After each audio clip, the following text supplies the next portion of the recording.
So, ngayon, tatanggalin ko na, no? Yan, pakita ko na rin, no? Tanggalin muna natin sa isa. So, doble ingat po kayo, ha? Katatanggalin nyo. Okay? Unahin nyo muna tanggalin yung positive. Ito. Itong positive.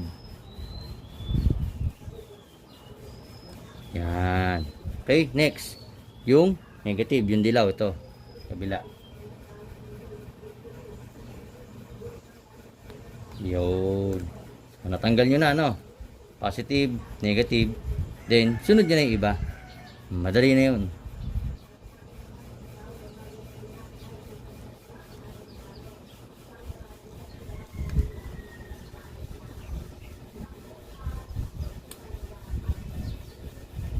Okay, so yan, natanggal na natin, no, yung BMS. Tanggal ko na. Ngayon, pwede natin buksan yung battery para palitan yung nasira. Ito po yung nasira, yung dalawa dito. Yan.